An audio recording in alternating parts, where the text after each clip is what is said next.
Hello, happy Saturday. Okay, so let's do some reviews.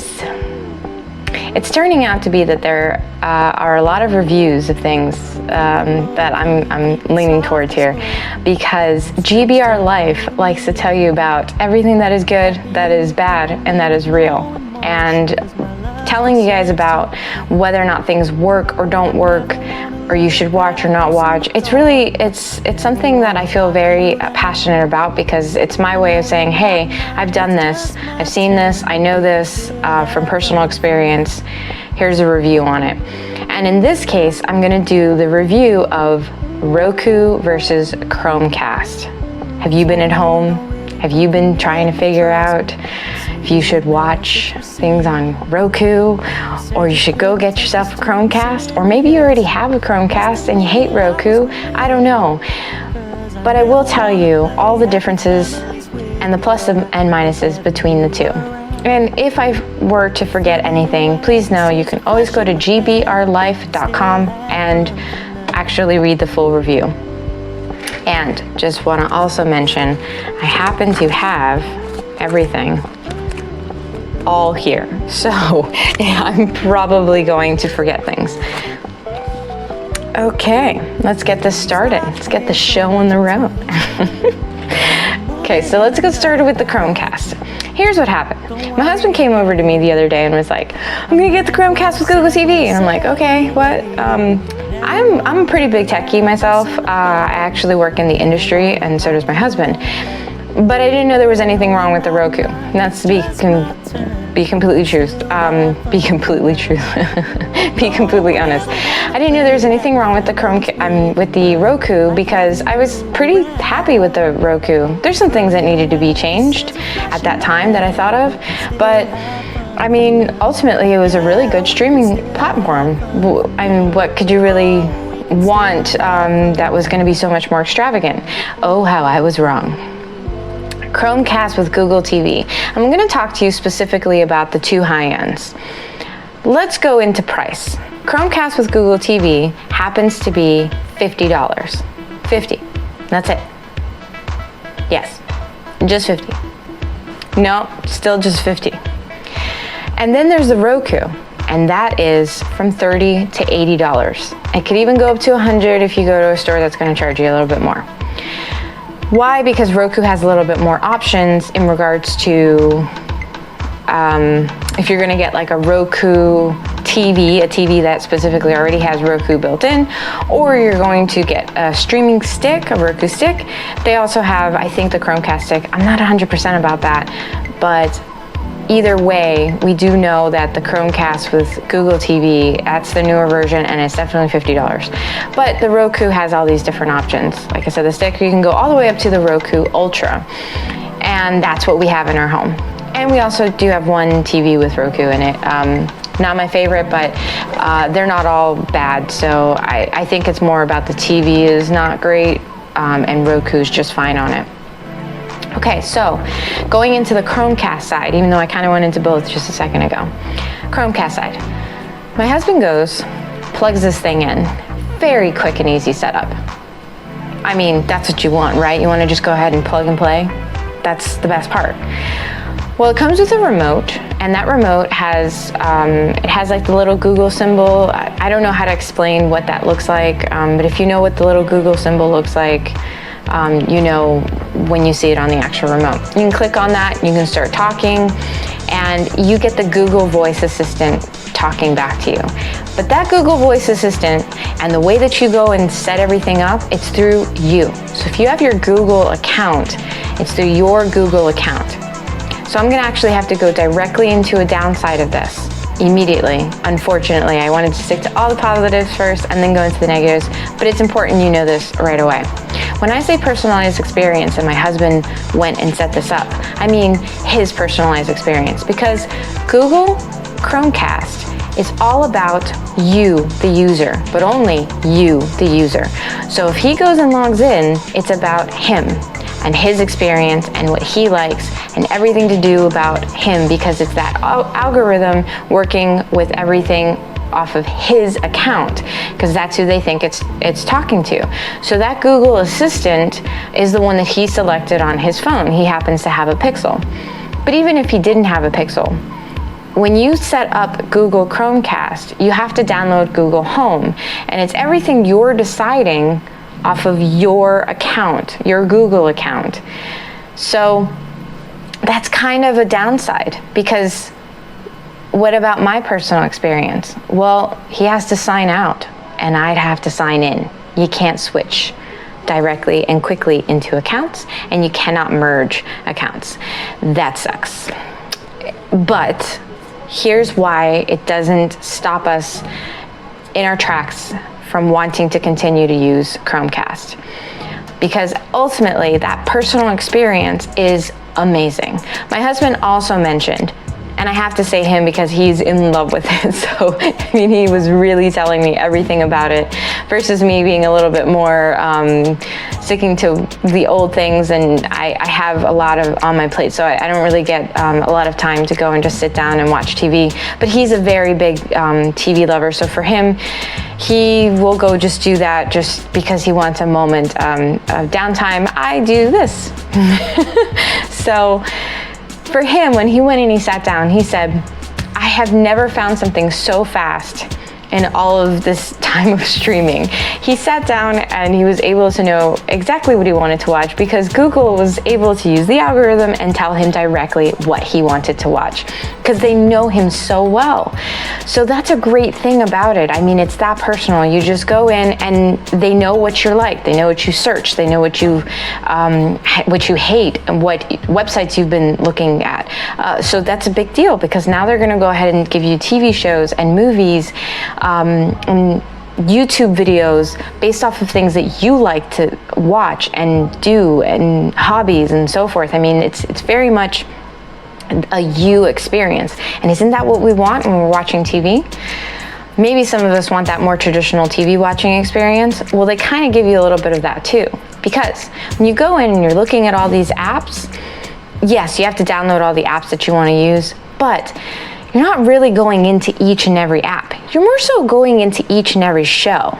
So if you're interested in Family Guy, so you go and you say Family Guy, and it's gonna tell you where Family Guy is. Once you go and watch Family Guy, instead of you going directly, say it's in Netflix, once you're done with watching Family Guy in Netflix, in, for example, Roku, you're going to go right back into Netflix because you're in the app. Well, not on the Chromecast. You're going to go back to Google Home, to the Chromecast experience and your personalized experienced homepage. Now, that homepage does look the same across all accounts that you were to go into, but it's all of your favorites. So that, in that sense, you're a little bit more in the TV watching experience, because you're going back to the same place every time, and you're not in an app and then another app and then another app. Now here's a downside. When you are searching for things, unfortunately, they want to promote YouTube TV. YouTube TV is $65 a month. That's not necessarily something you want to spend for traditional TV. At least a lot of us don't.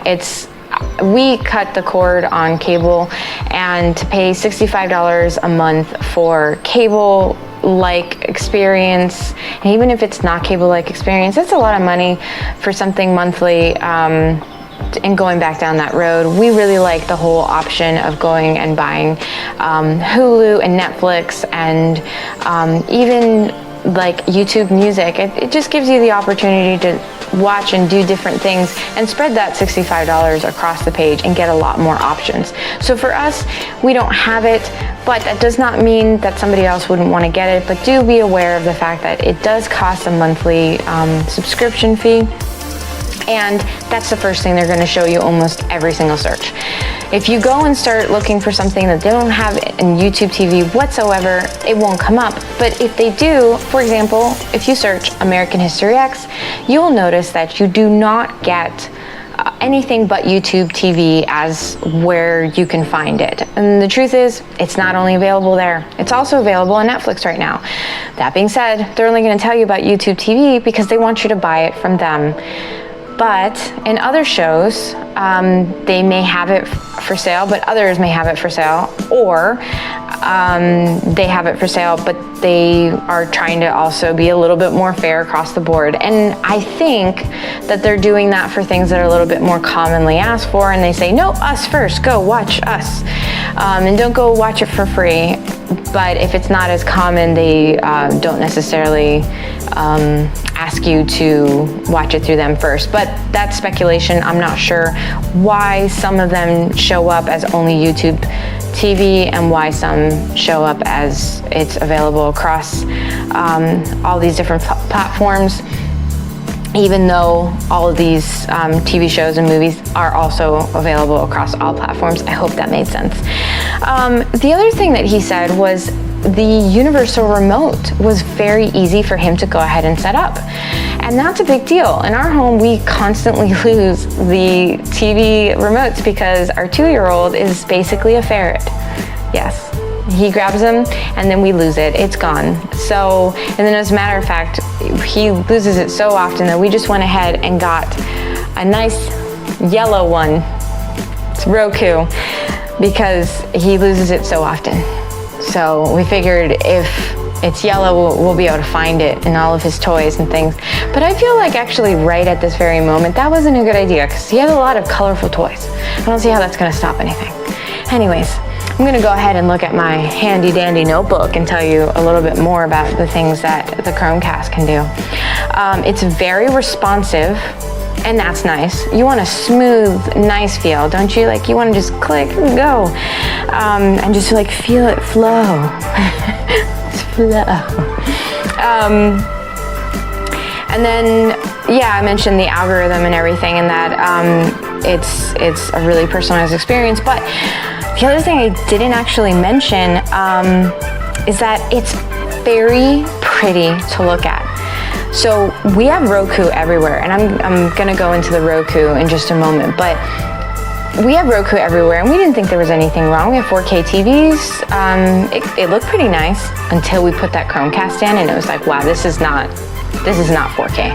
This has to be better than 4K, because it was so crisp and clean and nice. I mean, that was a huge difference. Immediately, I was like, I don't know what they did to the TV, but that voodoo really works, and I really like it. So that's a different experience. If you like nice, crisp, clean-looking TV, or you got that beautiful new Ultra HD TV or some variation of whatever they have out that's new, because I haven't been to the store in forever, and I used to love going to Best Buy and going into that section and just seeing all the new things that they have, but I haven't been there. Coronavirus.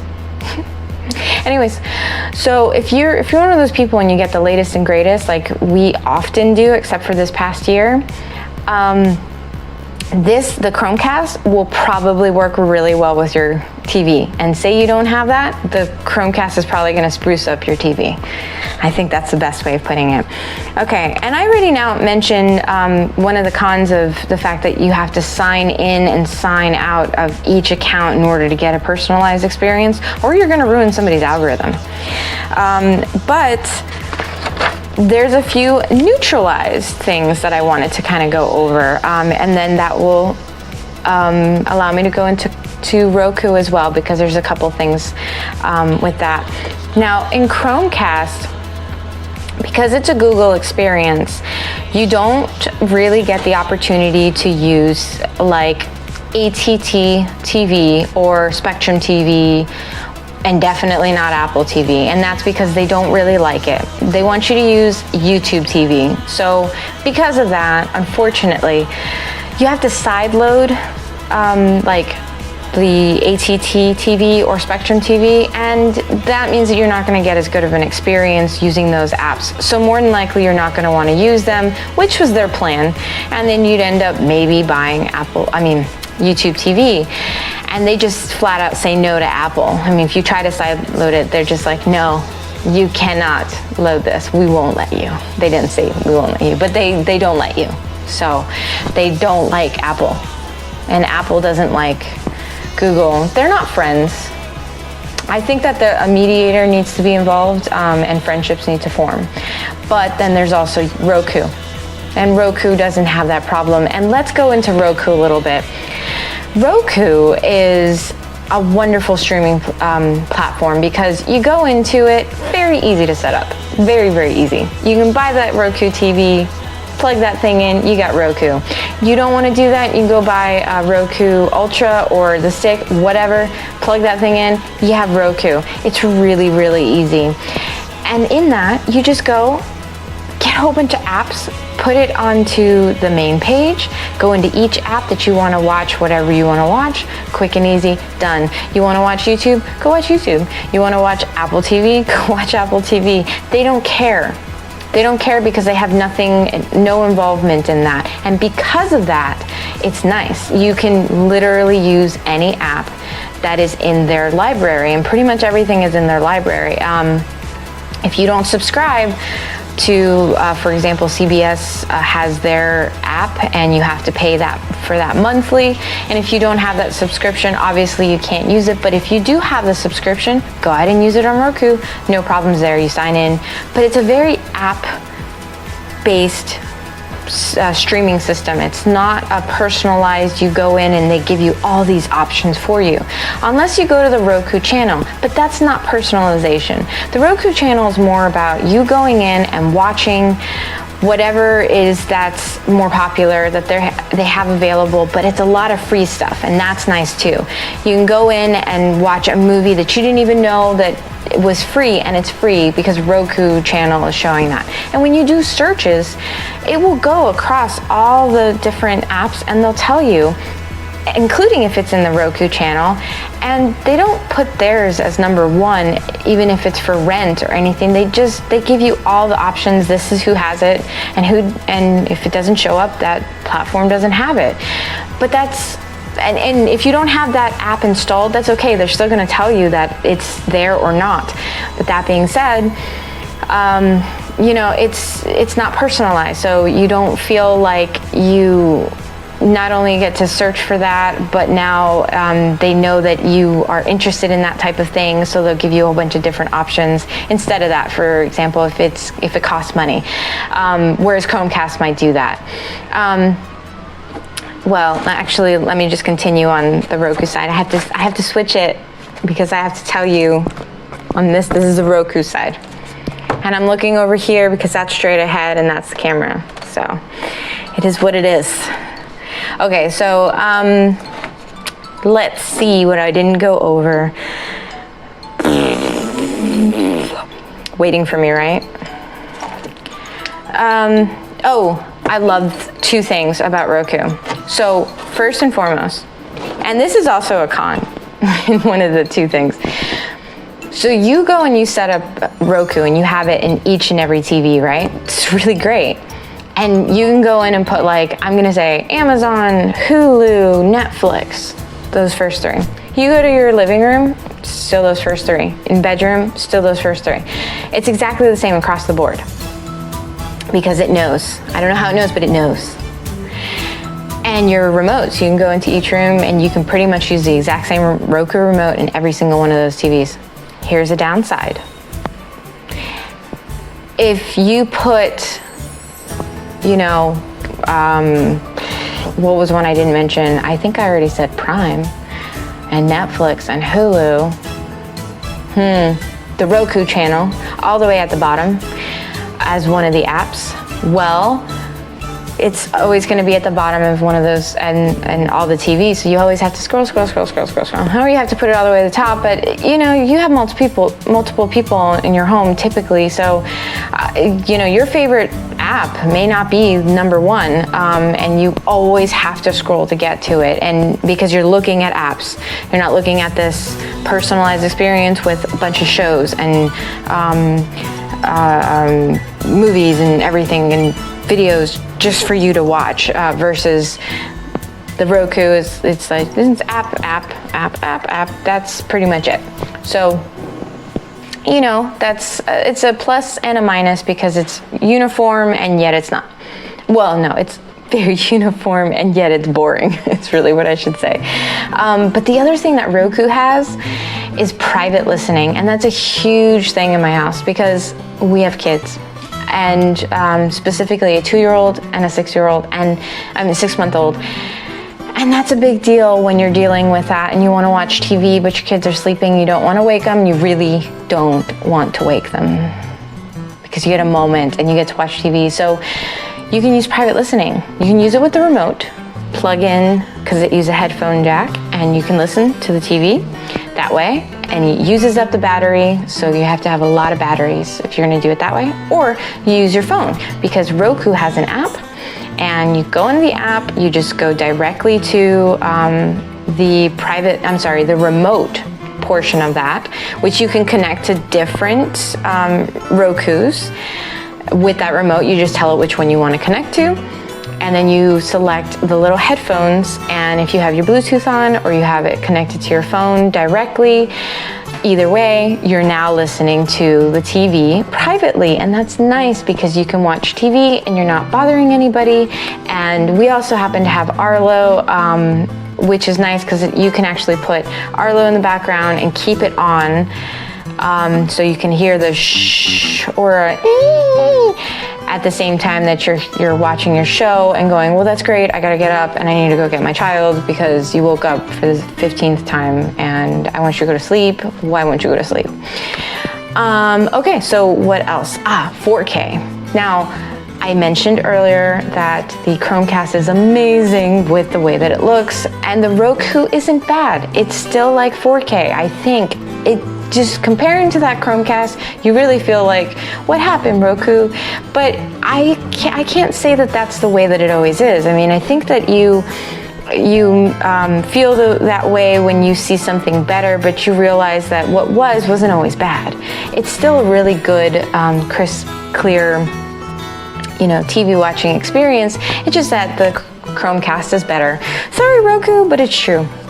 Okay, so now I want to just kind of go over a couple of things that are I'm a little bit more neutral to. So my husband mentioned having that more TV watching experience, more traditional TV experience, because you're always in your, and this is for the Chromecast that I'm talking about, because you're always in your Google experience. But to me, that's not always a good thing, because sometimes I want to feel like I'm in that Hulu. I'm a big Hulu fan, and I like the way they set it all up, and I like going through the way that they did it, and sometimes I just want that experience, and I don't want this whole brand new thing. But I might also just be feeling that way because I need to reread that book called Who Moved My Cheese. And sometimes we just have to get used to something new to accept it. So for me, it's still a little, I don't know if I like it, but for my husband, he absolutely loves it.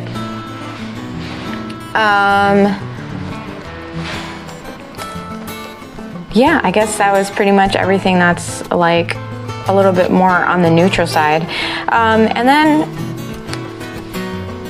let's see, I mentioned the private listening, and the only thing I didn't mention though is that Chromecast has Google Home, and this is another big thing, that it's not necessarily a good thing or a bad thing, but they don't have private listening, and the Chromecast does have Google Home where you can now attach, I mean, you can pretty much use any smart device with that app and with the remote. So the way that it works is like you have smart devices, and most of us have more than just one smart device. So if you are looking to make everything a little bit more integrated, you can use Google for that. The Google Chromecast is kind of your way of stepping into it. You use your Google Home app, you're using your Google Chromecast remote, and you've now stepped into that world. You can start controlling other devices, smart devices with that. But it's very boring looking. I mean, it's not really a remote on your app. It is and it isn't. I mean, it's nothing spectacular. Whereas Roku, I mean, you feel like you can go into it and you're like, oh, I want to watch this movie, and it just shows that there's this movie. It's this new movie right here. I'm going to go ahead and watch it. Versus the Chromecast remote and the app, the Google Home app, it's like, did you want to control a device? It's like, well, yeah, but why don't you tell me about a new movie to watch, since you're so great with the algorithm? And they don't, because it's a lot more black and white. But maybe that'll change down the line with the Google side. I'm not sure about that. And I think that's really it. Oh, I have one more thing. The watch list. My husband was very excited about this part, and I think it actually is kind of exciting, but I'm a little on the fence. I don't know how I feel. The watch list. You have watch lists everywhere. You go on Hulu, you have a watch list. You go on Netflix, you have a watch list. You have on YouTube, you have a watch list. Chromecast will actually allow you to have that watch list. It doesn't matter what you're in, and you're selecting what's going to be in your watch list, and it's going to make it one watch list. And then they'll let you see those things. So you essentially, it's like being able to go everywhere and choosing whatever it is you want to watch, and then having one singular place to go do that. The only other place I know of that does things like that is Amazon, because of Alexa. And I'm gonna have to give one other A+ to Chromecast, and that's because with that Google Home thing, even though it's not pretty and they don't give you suggestions within the application itself on Google Home, they also can control like Alexas and things. So you know, it's in a sense, it's boring for a reason, because it's a little bit more like we got some stuff to do here. Roku's like, I can give you an option of what's popular to watch that show, or you can control this TV, or you can private listen, versus the Chromecast is like, I mean, you can control a lot of things. And I'm gonna tell you that tomorrow you're gonna eat cheese, because you typically eat cheese tomorrow. And I'm also gonna tell you what the weather is like while you're eating cheese tomorrow. So I think that's creepy, but it's also awesome. And Google is going there. Next, a little robot's gonna jump out of the screen and go, what do you need me to clean? Who doesn't want that, right? Google, Tesla, I mean, Elon Musk, get on these things. I want this next, and I don't do a review. Come on. Until then, I've got stuff to clean in my house. I've got things to do. But there is a podcast coming tomorrow, because that is the end of my review between Roku and Chromecast. Be sure to also check out the full review on my website, GBRLIFE.com. Should I say it again? GBRLIFE.com. It's really easy. Goodbadreallife.com. GBRLIFE.com. Did I say it enough? GBRLIFE.com. Go look at it.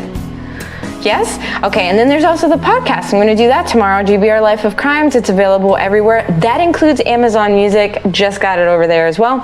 So I'm really excited. It's going to be another woman crime. Really interesting. Just go listen to it already. Come on, subscribe, follow, do all these things. You love me. Love me. Until then, see you, talk to you next week. And if you want to tell me something you want me to review, or you want me to talk about, or a parenting hack you want me to go over, hey, I'm here. Come talk to me. Bye.